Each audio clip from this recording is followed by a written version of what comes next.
Irmãos, eu tenho entendido muitas coisas com relação a princípios de vida cristã, e da outra vez que eu preguei aqui, algumas coisas que eu preguei realmente são de princípios de compromisso, e novamente Deus me indica falar um pouco sobre isso, sobre algumas coisas que estão lá no rudimento da nossa fé, que são a base da nossa fé. Em 1 Coríntios, você não precisa abrir, 1 Coríntios capítulo 15, versículo 1, Paulo fala assim: irmãos, venho lembrar-vos o evangelho que vos anunciei, a qual recebestes e o qual ainda perseverais. Paulo, explicando para o Coríntios, ele diz: olha, eu vou lembrar vocês do evangelho que eu preguei. E hoje eu quero lembrar um pouco do evangelho que Jesus pregou e que Paulo pregou. Falar um pouco sobre isso, falar um pouco mais especificamente sobre um tema do evangelho. Então Paulo falou isso, depois ele lembrou o que é o evangelho. O evangelho é que Jesus cumpriu a escritura, veio à terra, morreu por nós e ressuscitou no terceiro dia. Esse é o evangelho, amém? Quem crê nisso está salvo, amém? Quem crê? Glória a Deus, então você está salvo. Mas irmãos, eu quero focar em uma parte do plano de Deus que se cumpriu no evangelho de Jesus, que se cumpriu na vinda de Jesus, e que às vezes é preciso que a gente atente para isso. Abra sua Bíblia comigo em Isaías capítulo 27, do versículo 4 até o versículo 5. Isaías capítulo 27, do 4 até o 5, o profeta Isaías, um dos grandes profetas do Antigo Testamento. Isaías 27, 4 a 5. Irmãos, eu falo muito rápido. Se você não entender, depois você me pergunta. Amém? Isaías 27, 4 e 5. Amém? Na minha tradução é um pouquinho diferente, diz o seguinte: não há indignação em mim. Quem me dera espinheiros e abrolhos diante de mim. Em guerra eu iria contra eles, e juntamente os queimaria. Ou que homens se apoderem da minha força e façam paz comigo. Sim, que façam paz comigo. Aqui Deus, através do profeta, está falando: olha, sabe, vocês acham que eu estou indignado, vocês acham que eu estou querendo castigar vocês, ou que vocês estão colhendo algo muito mais do que vocês plantaram, mas na verdade não tem indignação em mim. Se os inimigos de vocês viessem agora na minha frente, eu os queimaria. Porque o que eu queria mesmo com vocês é que vocês viessem até mim. Eu dou a minha força para vocês, mas que vocês façam paz comigo. Que vocês estejam em paz comigo. Olha que coisa incrível, irmãos. Deus falando antes de Jesus que um dos propósitos dele, um dos desejos do coração dele é que nós estivéssemos em paz. E em paz com ele. Quando eu li esse texto quando eu ainda era um adolescente, e me chocou muito ver o coração de Deus no Antigo Testamento, porque às vezes a gente olha para o Antigo Testamento e parece que Deus é diferente que o Deus do Novo Testamento. Talvez você tenha essa impressão, mas parece que Deus no Novo Testamento era um cara muito mais bravo, muito mais severo, mas na verdade não tem nada a ver com isso. O coração de Deus é o mesmo, a história é a mesma, Ele sempre nos amou, e Ele sempre se manifestou voltado ao amor. E aqui Ele revela o coração dele: olha, gente, eu não estou interessado em castigar vocês. O que eu queria mesmo era fazer paz com vocês, era estar em paz. Isso é muito profundo, irmãos, e eu quero que você entenda isso. Sabe, falar de paz hoje em dia é um negócio meio demodê, é um negócio fora de moda, mas é um negócio que alguns até acham chato. Acham chato. Por quê? Porque quando a gente fala de paz, o que você lembra? Um gramado verde, passarinhos cantando, aquela coisa, né? Vai dizer, essa é a visão que eu tenho de paz. Talvez você tenha um pouquinho diferente. Talvez você pense numa mãe nanando uma criança, assim, cantando uma musiquinha. Talvez essa seja a sua imagem de paz. Talvez seja uma pomba. Ok, obrigado. Então, talvez a sua imagem de paz seja diferente. Mas de todas as formas, nós pensamos em paz como algo tranquilo, algo exterior, algo de fora. E para algumas pessoas, hoje, isso é muito chato. Né? Tem aquelas pessoas que dizem assim: olha, se eu vai passar um fim de semana no interior, né? Passar um fim de semana no interior lá, negócio silencioso, não tem shopping, o celular mal pega. Aí o cara diz: por um fim de semana até vai, mas eu não conseguia viver aqui nesse interiorzão, assim. Negócio parado. Então, às vezes a gente liga a paz como se paz fosse isso. Uma coisa parada. Uma coisa rotineira e monótona. E paz não tem nada a ver com isso. Paz não tem nada a ver com isso.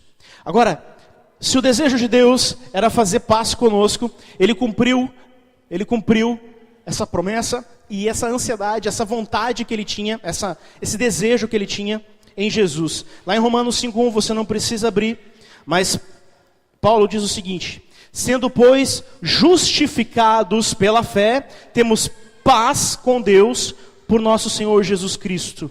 Irmãos, eu vou falar vários versículos, se você pode anotar para ler depois, porque eu não vou abrir todos, senão nós vamos muito longe. Mas a verdade é, irmãos, que Deus, Ele tinha um sonho de trazer a humanidade de volta para perto dEle e ter paz com Ele. Amém? Isso você já deve ter ouvido falar. Isso você já deve ter entendido. Se você está aqui hoje, se você não entendeu, se você está aqui pela primeira vez, eu quero falar para você que Deus tem um sonho de ter uma vida próxima de você, de ter paz contigo. Isso é tão real, mais real do que você fazer assim, você tocar em você mesmo. Porque a Bíblia fala que as coisas espirituais, elas existem antes mesmo das materiais. Isso é tão real. Então Deus, Ele tem um desejo de ter paz contigo. E sabe, Ele concretizou isso. Porque por nós não conseguiríamos fazer isso.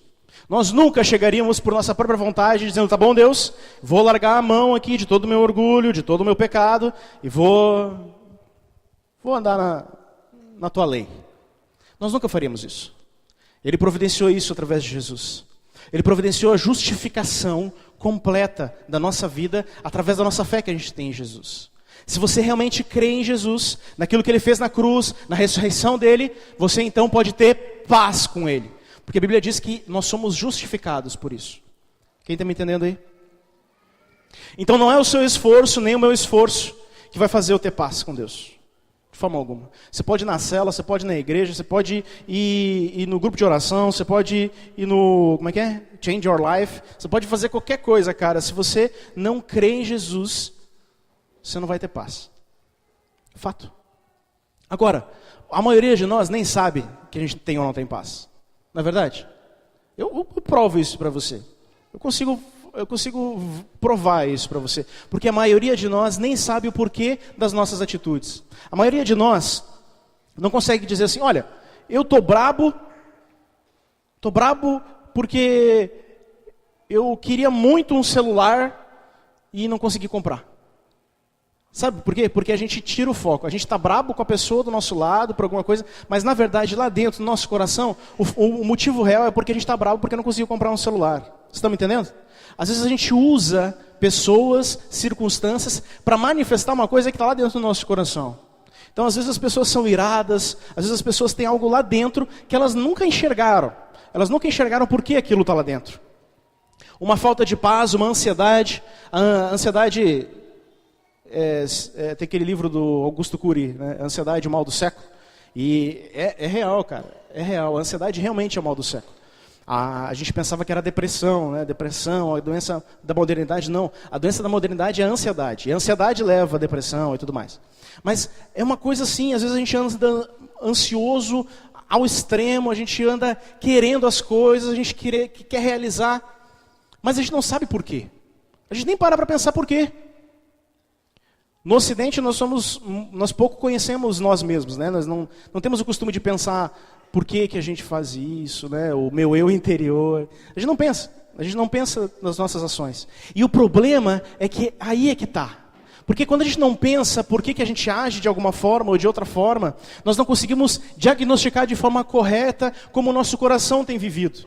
Irmãos, às vezes na igreja nós podemos encontrar muitas pessoas que estão vivendo sem paz. Sem paz. Que não se enquadram nesse versículo e nessa descrição que diz que nós temos paz com Deus mediante a fé em Jesus Cristo.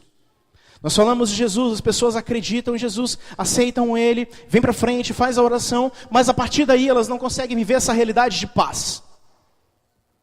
Essa realidade de uma paz que excede todo entendimento. E nós vamos ver lá em Filipenses daqui a pouco o que é essa paz.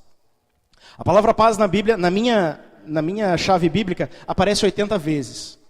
Eu achei que ela fosse até mais, né? Porque achei que fosse mais, mas aparece 80 vezes a palavra paz. E ela vai aparecer depois em outros formatos, né? Bem-aventurados são os pacificadores. Então tem várias formas. A Bíblia dá muita importância para a paz. Na verdade, Deus, como a gente leu ali, Ele sonha com a paz entre nós e Ele. Mas que paz é essa? Que paz é essa? Se a gente for pesquisar no dicionário, paz tem tudo a ver, no dicionário da nossa língua, paz tem tudo a ver com aquilo que eu falei, quer ver? Calma, estado de calmaria, de harmonia, de concórdia, de tranquilidade, sossego em que há silêncio e descanso, falta de problemas ou de violência, relação tranquila entre pessoas. Você vê que é tudo externo, né? Tudo externo. Agora, tem uma parte aqui, calma interior, estado de espírito de quem não se perturba. Isso é o que o dicionário fala sobre paz. Mas o que a Bíblia diz sobre paz? O que a Bíblia diz que realmente é essa paz? Que paz é essa que Deus quer ter com a gente?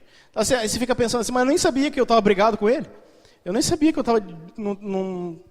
não estava legal com Deus. Como é que Ele quer fazer as pazes comigo? Como é que Ele quer dar a paz dEle para mim? Sabe, lá em João capítulo 4, versículo 27, fala o seguinte: deixo-vos a paz vos dou. Não vou lá dou como a do mundo. Não se turbe o vosso coração, nem se atemorize. A paz que Deus tem para nós, a paz que Jesus deixou para nós, não é a paz daquela planície verdinha, tal. A paz que Jesus tem para nós é uma paz diferente da paz que o mundo dá. Quando a gente vê aquelas notícias de violência, principalmente no Rio de Janeiro, aí você vê os policiais que invadiram os morros, eles chamam alguns morros de comunidade pacificada. Você já viu isso? O que quer dizer o pacificado? Na verdade é que tem menos criminalidade. O pacificado no mundo é que tem menos ocorrência de violência. É isso que o mundo entende por paz. E talvez nós também entendamos isso por paz. Não deixa de ser. Mas a paz que Jesus está falando, Ele diz assim, a paz que eu dou para vocês não é a mesma que o mundo dá. Não é a mesma. Talvez Jesus esteja falando de uma paz que eu e você podemos ter experimentado antes de conhecer Jesus. Aquela paz, aquela alegria, aquela satisfação de usar uma droga, aquela satisfação de sair para a noite, aquela satisfação temporária e passageira de ter um momento de prazer. Essa não é a paz que Jesus quer nos dar. A paz que Jesus quer nos dar, ela é um pouco diferente. Aliás, ela é muito diferente. É uma paz que não se enquadra nos moldes desse mundo. Sabe, gente, eu vejo muitas pessoas com um problema de ansiedade. O meu trabalho é um trabalho que tem uma certa pressão, e aí por ter pressão as pessoas desenvolvem, às vezes, problemas de ansiedade. Acho que da outra vez que eu estive aqui, talvez eu tenha contado isso, mas eu já andei de ambulância por problema de ansiedade, né? Tive uma crise de ansiedade, achei que estava tendo um AVC, e aí fui dar uma voltinha no hospital de Novo Hamburgo. De ambulância. A ansiedade, ela é o contrário da paz. Se a gente quiser entender paz, no sentido paz interior, essa paz que Jesus está falando, esse estado de espírito, a gente pode pensar que o contrário da paz é ansiedade. O que é ansiedade? É tentar se antecipar às coisas. É tentar ver as coisas antes delas acontecerem, é não conseguir esperar, é tentar dar um passo além, essa coisa que a gente tem hoje de tudo muito rápido, nada pode ser esperado, nada pode ser para depois, tudo tem que ser agora. Isso é um sintoma muito sério de ansiedade. Agora, se a paz que Deus tem para nós, ela é o contrário disso, depois eu vou dizer o problema de não ter paz e o que a paz vai dar. Mas vamos tentar entender então um pouquinho mais a fundo do que é essa paz que Deus está falando. Paulo entra um pouco mais no detalhe sobre isso lá em Filipenses capítulo 4. Esse eu vou pedir para você abrir. Filipenses capítulo 4, do versículo 6 até o versículo 9. Quase a palavra da oferta, né?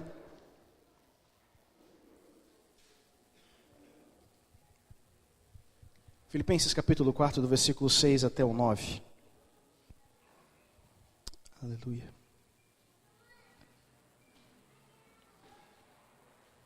Vamos entender um pouquinho mais dos problemas de não ter a paz. E como é essa paz real que Deus e que Jesus realizou para nós. Amém? Está comigo aí? 4:6 diz o seguinte: não andeis ansiosos de coisa alguma. Em tudo, porém, sejam conhecidas diante de Deus as vossas petições pela oração e pela súplica com ações de graças. E a paz de Deus, que excede todo entendimento, guardará o vosso coração e a vossa mente em Cristo Jesus.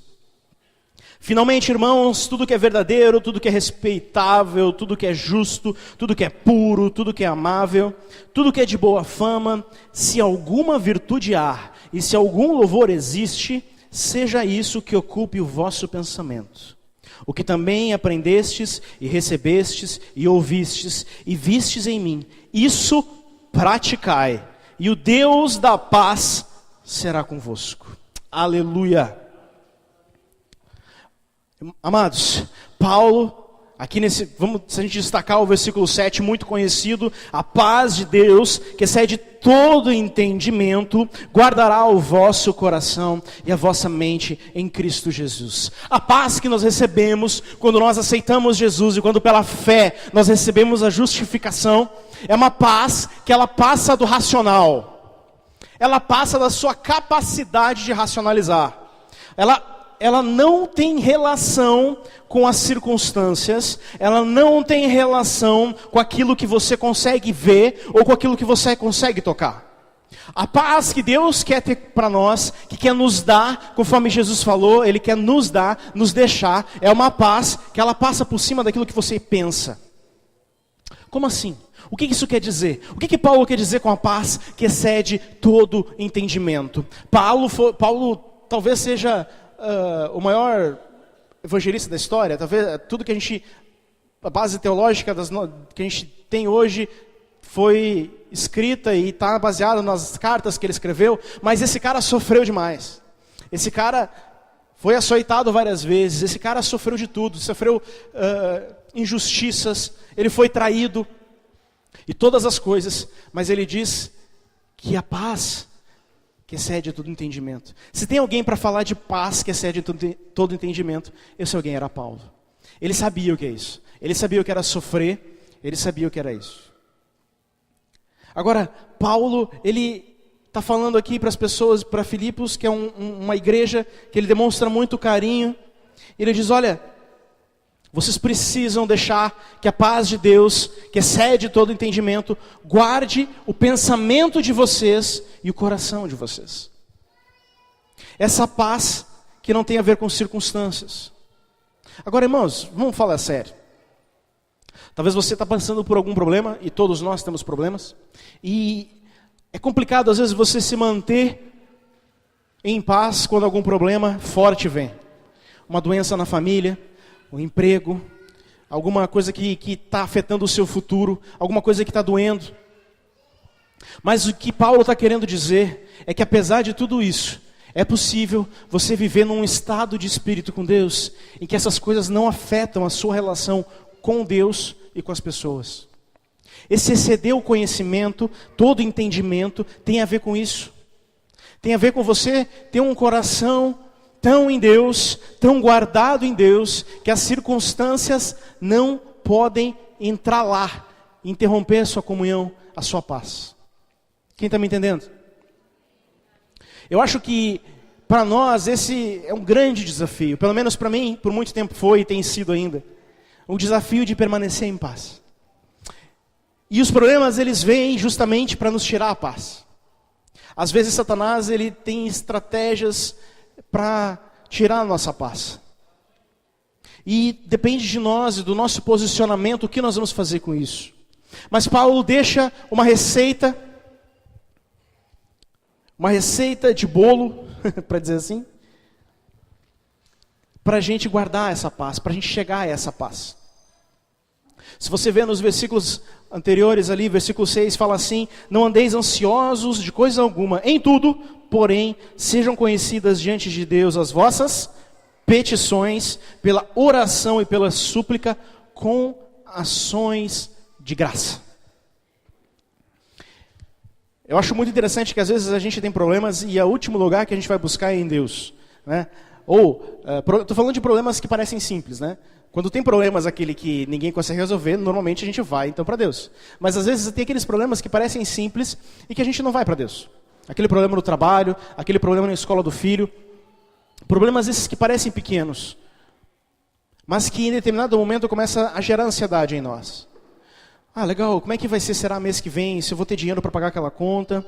Como é que será que vai ser na escola do meu filho amanhã? E essas coisinhas pequenas começam a entrar na nossa vida e nós não levamos isso para Deus. Paulo está falando uma coisa que é muito interessante: não andeis ansiosos de coisa alguma. Vamos falar assim, ó, coisa alguma. O sinônimo disso é nada, né? Ou seja, nada pode te fazer ficar ansioso. Paulo está dizendo, vocês não podem ficar ansiosos. Isso aqui é um imperativo, é uma ordem. Não andeis ansiosos. Não andeis ansiosos. Não fiquem ansiosos por nada. Nada é coisas pequenas e coisas grandes. Sabe por quê, irmãos, que eu quero chamar a atenção de você com relação a isso? Porque se nós aprendermos a colocar diante de Deus as nossas pequenas ansiedades, as grandes, quando chegar, a gente já vai estar bem treinadinho. É verdade. Quando a gente tem coisas pequenas para resolver, e nós colocamos na presença de Deus, as coisas grandes, elas passam a ser mais fáceis, porque você já tem experimentado o agir de Deus nas coisas pequenas. No meu trabalho eu tenho aprendido a orar sobre coisas pequenas. Há um pouco mais de um mês atrás, eu tinha uma apresentação para fazer, que eu tinha que vender uma ideia que eu tive para um grupo de pessoas. Então, tudo dizia que aquela minha ideia não seria comprada.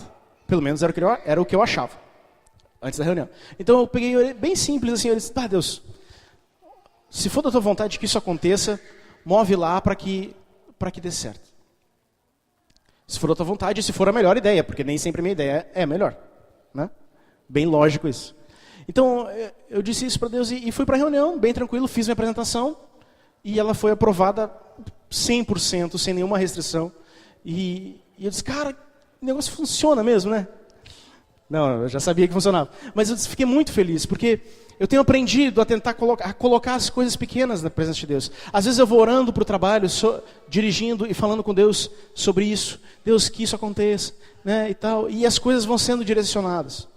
Irmãos, é fantástico, você tem que experimentar isso. Se você não experimentou isso ainda, de colocar as coisas pequenas, você tem que experimentar. A Miriam, que está aqui, é um exemplo disso. Ela ora e a gente brinca, né, quando tem alguma coisa para acontecer, eu vou pedir para a Miriam orar, porque parece que sempre que ela ora, as coisas acontecem. Né? Quando a gente passou por problemas financeiros, ela orava, o dinheiro aparecia. Eu estou falando aparecia mesmo. Aparecia R$10 na frente do portão de casa. Como assim? Né? Então, esse andar ansioso, Paulo fala, não andem ansiosos. Não andem ansiosos. Vocês precisam aprender a não andar ansiosos. Mas como que eu não vou andar ansioso? Né? Como? Porque, sabe, irmãos, às vezes a gente ora e diz, Deus, vai na frente. Mas a gente diz, Deus vai na frente e já está com um passinho lá na frente para ir na frente de Deus. Né? Deus vai na frente, empurrando Deus para trás, assim. Às vezes a gente tem tanta vontade de fazer as coisas que nós não conseguimos praticar isso. Isso é uma prática, irmãos. Isso tem que ser algo prático, onde você diz assim, Deus, eu quero entregar aqui a vida do meu filho, a escola dele, e em nome de Jesus, cuida dele, eu não vou me preocupar. Eu creio na tua palavra e eu não vou me preocupar. E você entrega. Então, isso é entregar. Orar pelas coisas assim, Deus, então, Deus, vai lá, né, se tu puder, se tu tiver um tempinho livre, vai lá e cuida do meu filho na escola e tal. Isso não é entregar para Deus. Isso não tem nada a ver com entregar para Deus.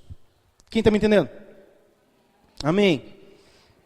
Então Paulo fala que nós não devemos andar ansiosos por coisa alguma, e nós devemos entregar a Deus as nossas petições nas orações e as nossas ações de graças. O que é ações de graças?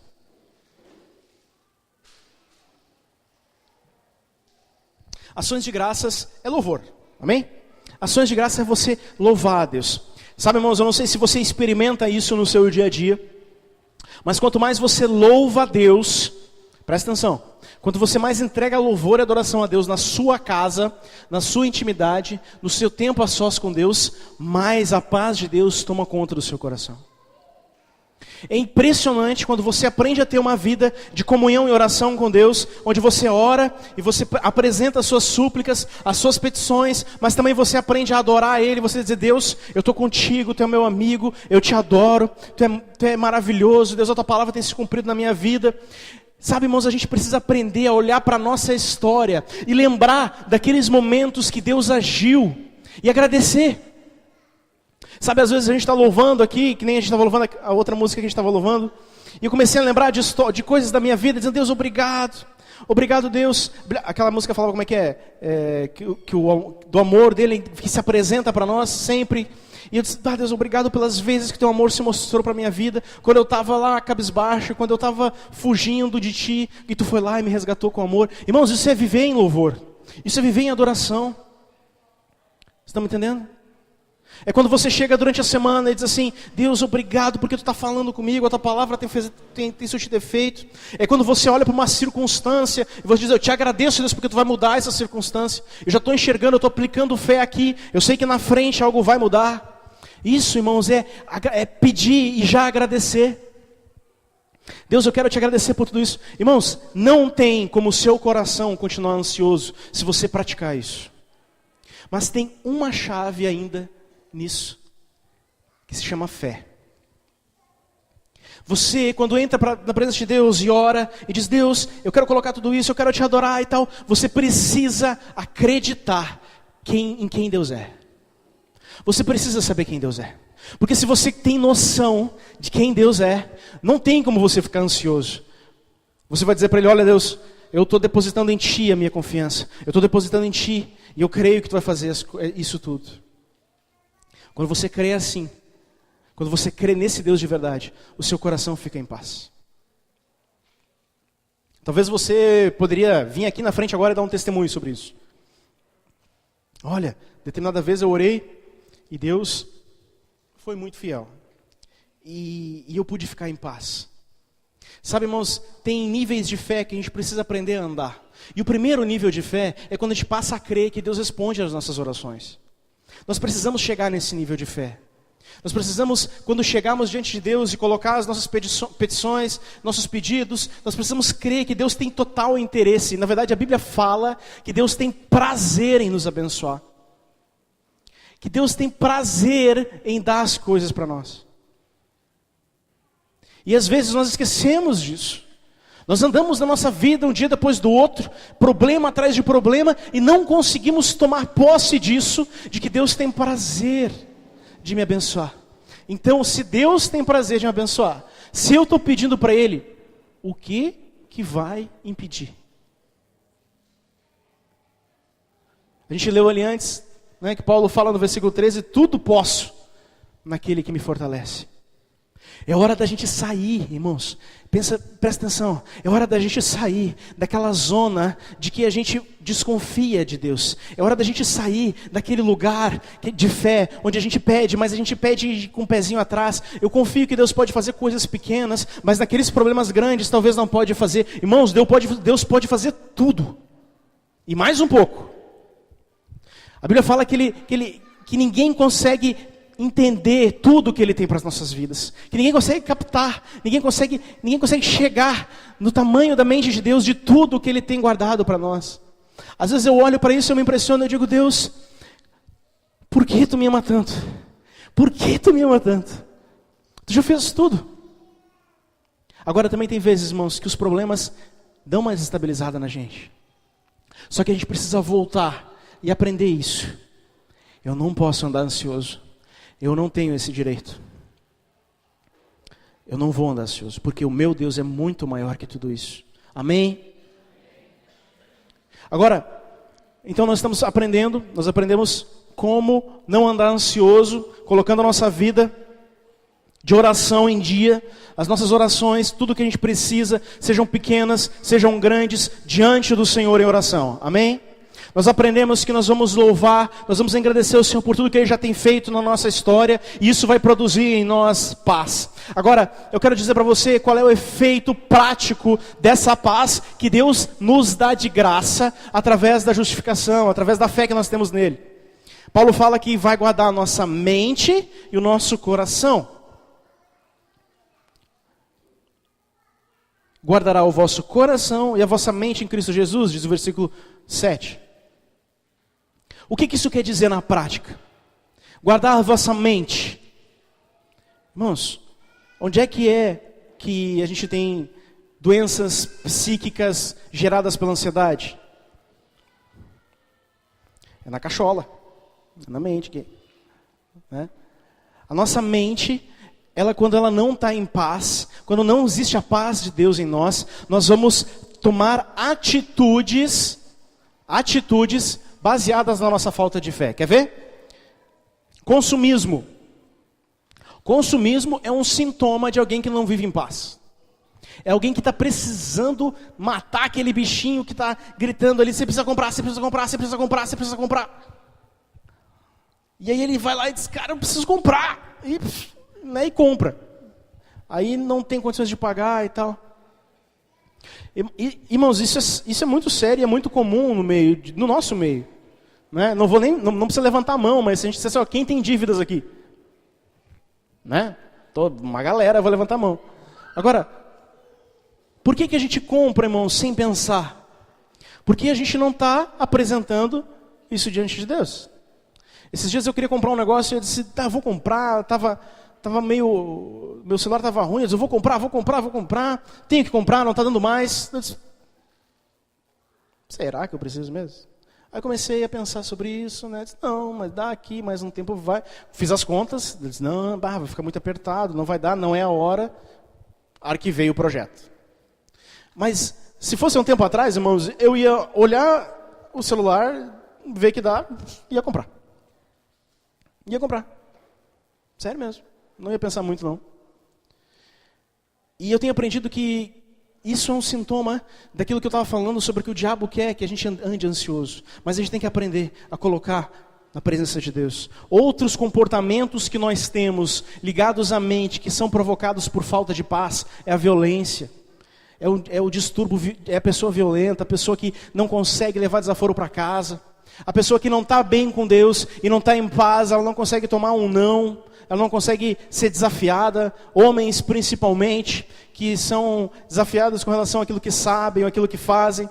Já é um pouco de nós querer se impor um pouco mais, e aí você é desafiado e tal. Mas se você tem a paz de Jesus no seu coração, você diz, cara, isso aí é pouco. Isso aí está tranquilo. Isso é o que a Bíblia fala sobre guardar a nossa mente. O que Paulo também fala sobre guardar o coração tem a ver com os nossos sentimentos. Quando nós estamos em paz com Deus, não há sentimento de angústia, não há sentimento de medo. A paz que Deus quer dar para nós, irmãos, ela é um remédio contra essas coisas. Sabe, eu acho que há muitas pessoas no meio cristão e tal, que não conseguem viver esse nível de paz. Eu me coloco nisso, assim. É interessante, quando a gente prega, o ouvido mais perto da boca é o meu. Então, eu escuto primeiro o que eu estou pregando. Né? E é muito interessante, mas que às vezes a gente esquece de viver nesse nível de paz com Deus. Em Colossenses fala que a paz tem que ser o árbitro do nosso coração. Às vezes a gente esquece disso. Às vezes a gente está vivendo uma vida tão rotineira e tão corrida que nós esquecemos. E o resultado disso, o resultado da nossa vida, quando nós não damos a importância para a paz de Deus no nosso coração, é uma vida cristã de derrota. É uma vida cristã de bater com a cara no muro, de não acertar o alvo. Porque se nós não andamos em paz com Jesus, nós não acertamos o alvo. Quem está me entendendo? Agora você pode pensar assim, não, Jonas, mas eu já aceitei Jesus, ele já me justificou, só que eu ando ansioso. Eu não consigo, tem algo em mim, eu sou muito ansioso, eu sou muito brabo na minha casa, eu sou muito violento, ou eu sou muito... O que acontece comigo? Irmãos, é porque talvez você tenha vacilado nesse princípio de colocar o seu coração na presença de Deus, as suas petições, as suas orações e o seu louvor. Então a gente precisa reaprender isso, amém? Glória a Deus. Agora, já caminhando para o final, nós aprendemos, vamos lá, eu gosto de deixar as coisas bem claras. Nós aprendemos que nós temos que orar, que nós temos que entregar as nossas petições, que nós temos que adorar, que nós não podemos andar ansiosos, e que isso vai guardar a nossa mente e o nosso coração. Mas sabe, irmãos, tem outra coisa que eu quero falar para você. Às vezes, a gente nunca encontrou essa paz. Eu creio que existem pessoas que são sinceras na sua fé, que já entregaram a sua vida para Jesus e experimentaram uma dose disso, uma esperança, mas isso não chegou a ser uma paz de verdade. Não chegou a entregar o seu jugo, o seu peso para Jesus. Não chegou a entregar os seus problemas e nunca experimentou o que é entregar os seus problemas de verdade para Jesus. Então a sua vida de fé ainda ela está meio manquinha, porque você ainda não entregou completamente o seu coração, as suas ansiedades, os seus desejos para Jesus. Eu quero motivar você essa noite a entender que Jesus pode fazer qualquer coisa na sua vida. Eu quero motivar você que está com uma doença grave, que Jesus pode fazer qualquer coisa na sua vida. Eu quero motivar você hoje que está com um casamento falido, arruinado, que Jesus pode restaurar ele. Eu quero motivar você, pai, que está com um filho com problemas, que Ele pode restaurar a vida dele. Eu quero motivar você que está passando por qualquer tipo de dificuldade, você que está desempregado, que Ele pode fazer. E que mais importante que esse problema é você ter Ele. E que mais importante que você resolver o seu problema é você encontrar essa paz que está acima desse problema. É quando você olha para o seu coração e você diz: tudo bem, eu tenho um problema e eu tenho que resolver, mas eu tenho Jesus. E esse Jesus, problema nenhum pode me tirar. Problema nenhum. Nós precisamos mudar a nossa ótica, nós precisamos mudar o nosso foco, nós precisamos olhar para Jesus e entender que Ele está acima do problema e que a minha relação com Ele, ela é muito mais forte que tudo isso. Amém? Em nome de Jesus, a palavra hoje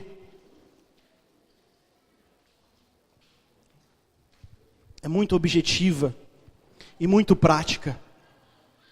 Paulo fala no versículo 9, ele diz assim: o que também aprendestes e recebestes e ouvistes e vistes em mim, isso praticai, e o Deus de paz será convosco. Presta atenção mais um pouquinho em mim aqui.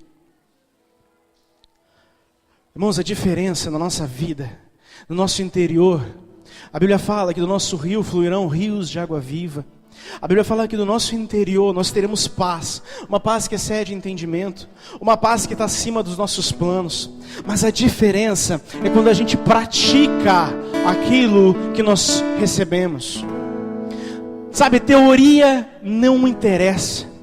Teoria, conhecimento, isso tudo fica muito longe daquilo que Deus realmente quer. Ele quer que a gente pratique as coisas que Ele tem nos ensinado, que Ele tem nos mostrado.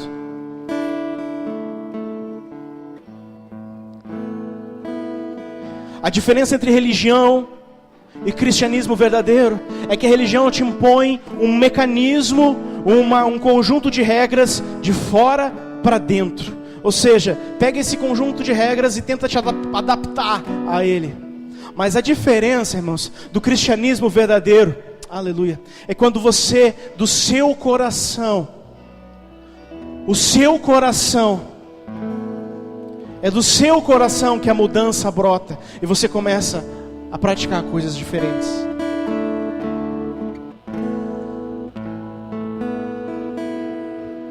Às vezes nós queremos resultados diferentes, mas praticamos as mesmas coisas.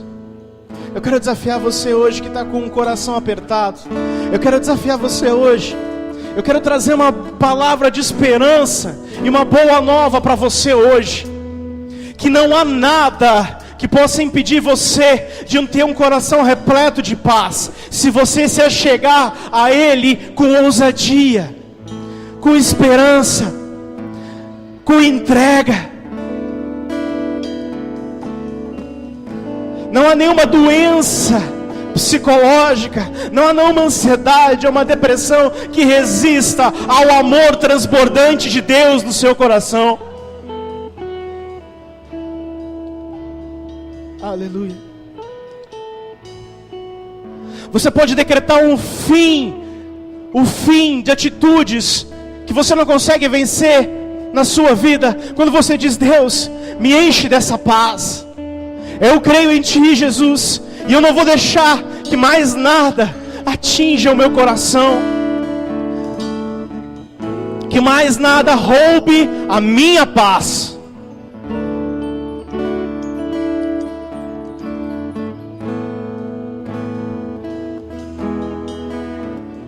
O Senhor está chamando você hoje a viver um cristianismo diferente, a viver uma vida de fé repleta de paz, repleta de paz, repleta de paz.